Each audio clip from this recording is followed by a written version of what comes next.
Check, check. 1, 2, check, check, check. Hello and welcome back to my channel. My name is Brigitte and the new year is just around the corner. And if you're anything like me, you want to start it out fresh, feeling light and ready to tackle anything. So today I'm going to share with you some really quick organizational and decluttering tips you can do right now to help you start out the new year on the right foot. Let's get into it. We're going to focus on 3 main areas in our house today. The kitchen, where clutter builds up so fast. The closet, because you want to start the new year feeling great, and that starts with the clothes we're wearing. And we're going to tackle a little bit of our digital life, because in today's day and age, that is a huge part of our daily routines. And so we want to simplify things and make it so there's less noise coming in. Let's get to the kitchen. First thing we're going to do is go to the pantry. So whether this is in cabinets, which is what we did in our old house, we didn't really have a dedicated closet for a pantry. We kind of made our own pantry wherever we were. And so we actually did convert our downstairs little closet into a pantry in our old house. This new house, we do have a dedicated little space, although sincerely, it's not enough. So we actually have a whole shelving unit in our garage, and that is where we keep a lot of backup items. And so we're gonna go to the pantry, wherever you have it, and we're going to look through and find expired items. And I know you think, I don't have any expired items, but let me tell you, you probably have at least one. And let me know in the comments below, what is the weirdest thing that you have found in your pantry? Because sometimes I don't remember buying things and they somehow end up in my pantry. So we're gonna go through, find expired items, and then we're going to group like items together. So if you have any extra bins laying around, any Ziploc bags, anything that would help you to organize your pantry, get those things out. If you have a Dollar Tree around the corner, like go get a couple of bins, and we're gonna put like items together so it's easier for our brain to look in the pantry and say, okay, this is what I need. I'm gonna go to this area, and this area, and get what I need to make dinner. It will decrease the amount of decision fatigue we have to go through when we're opening our pantry, and it's just gonna look a lot cleaner. And it's gonna make us feel a lot better. I've got a little helper here, Brielle. Mwah. The next area we're gonna go to is in our Tupperware area. So whether you have that in a specific cabinet or in your pantry area, we're gonna go through and we're gonna match lids to the bottoms. And now, I have never done this before, surprisingly, even though that's what most people say to do, I've never done it. And I have to say, I am loving it. So I went through my little cabinet that is kind of on the down, the lower cabinets so that the kids can reach it because they help put the dishes away. And so I matched all the lids together, and I told Benjamin, who is typically the one that unloads the dishwasher, that this is how we are going to do it from now on, and it prevents things from getting lost. And when I go to grab something, I just grab one thing instead of 2 things, which is great for my brain because I just have to think of one thing. This is the size, and I already have the lid that goes with it. It feels so much better to do it this way, and I know how much space I have, and so whatever fits in there is what I'm gonna keep. If you find anything broken or cracked, throw it away. I had a few of those plastic things that were just cracked, and I was like, you know, why am I keeping this around? I had lids that didn't have bottoms, I had bottoms that didn't have lids, and so I just tossed those. Starting out fresh for the new year is the goal. Right?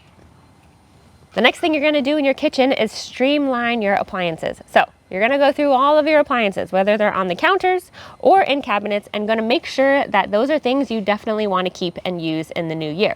Now, if you wanna keep them all, fine, but make sure they have a dedicated place and that everyone knows where that place is, and that if it's something that needs to be put away when not in use, it is an open and clear space that you can easily put it away so that there is just no clutter building up in your kitchen. If you haven't used it in 6 months to a year, then consider donating it.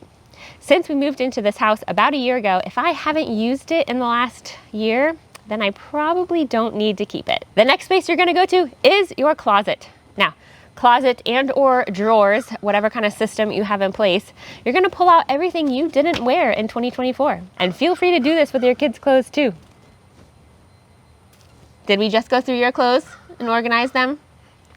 Yeah. If it doesn't fit, throw it out. We want to keep things that fit us now, and if we lose weight in the future, great, we'll buy new stuff then. But opening your closet and seeing all the things that don't fit you is just depressing, and it's not the way that we want to start 2025. For every new piece of clothing that you're going to buy in 2025, take a piece out that is similar, that doesn't fit, or that is getting old and you just want to get rid of. One in, one out. It's a good rule to live by. I got a pink one. You got a pink Tony box, yes. Also, consider storing out of season clothing in another area. So we live in Florida. We were in South Florida where we didn't have seasons. Now we have a little bit of seasons. And so I am going to put some of our sweaters and heavier jackets in a bin and in the garage because we will not be needing those probably for the next 9 months. This is gonna save space.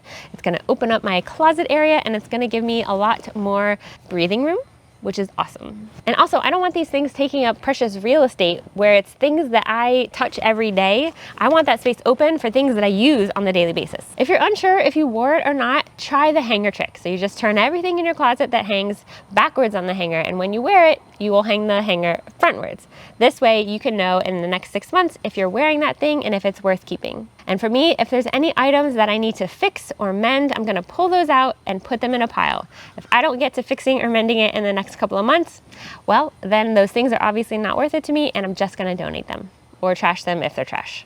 If you decide you want to get rid of some t-shirts that don't fit and you think they'll be good for kitchen rags, we do cut up some t-shirts and we will use them for wiping the baby's face or wiping down the counter, for little sticky hands that we want to get something wet for that a dry cloth napkin won't be great for. Then I will keep a little stack of those in a drawer in my kitchen and they work great and I don't have to spend any money on them. When they get old and dingy or they get stained or I find new shirts that I want to add, I will kind of throw those out and then add the new shirts in. I love using black t-shirts, which is all my husband wears, and those are great because they don't show stains and they are nice and soft, and I just cut them up to various sizes and put them in my little drawer. The next area we are moving to is our digital life. So whether this be on your phone or on your computer, you're going to get on and go through your email list. Unsubscribe to any advertisements, any email listings and stuff that you are a part of that are not serving you right now. If it's making you buy things that you don't want to buy, unsubscribe. You will always be able to find sales or new deals if you just search the web. It's not a problem and it doesn't need to clutter up your inbox. Now, this may take some time. You may have to have a couple sessions of this, like me, but it is going to be so worth it because in a few weeks after you've done all of the hard work for the whole year, you're going to reap the benefits of that time spent. Having less input come in, whether it be through digital means or physical means, is going to be so much better for you. It's going to clear up your head and it's going to make you feel lighter and freer in the new year. You can use apps like Unroll.me. I've never used this, but things like that you can use to help unsubscribe you from things that you don't want to be subscribed to anymore. Also, go through your photos. Go through and back up either to a drive or to the cloud, any photos or videos that you want to keep, and then delete the rest. They're just taking up storage on your phone, and that's actually something I really need to do today because my internal photo storage is full. So I need to back all those things up to the cloud and just get rid of any duplicates, any blurry things, anything that there's so much. And I don't always go back and look through them, and so I just don't need them. Back up the meaningful ones to the cloud or to a drive, and you will thank yourself later. It's much easier to go through a curated collection than it is to just scroll through all of the timestamps and the screenshots and all of the random things that you take photos of. So go through your digital life now. Along these same lines, I would encourage you to go through all of the people that you follow on Instagram, on Twitter, on TikTok. If they are not encouraging you, inspiring you, then unfollow them. If they are friends in your real life, then consider muting them so they don't know that you can't see their stories or their feed, but they are not cluttering up your life and they're not affecting your emotions when you are on social media. And while you're on your phone, unfollowing social media accounts and such, go through your apps and get rid of anything that is time-sucking and that is just not serving you. What's one app, comment in the description box below, that if you deleted it, it would make your life so much simpler? And hey, what's one app that would make your life so much better? Leave those in the comments below so that we can all learn from each other, and hey, maybe we'll get a new app that will help us to stay organized this year. And there you have it, 3 areas you can organize and declutter today to help you start the new year off right. This isn't about perfection. It's about quick wins that will make the most impact and the most difference in your life. Let's start the new year feeling lighter, happier, and more organized. Check out some more videos that I have linked in the description box. And until we meet again, don't forget, life is better together.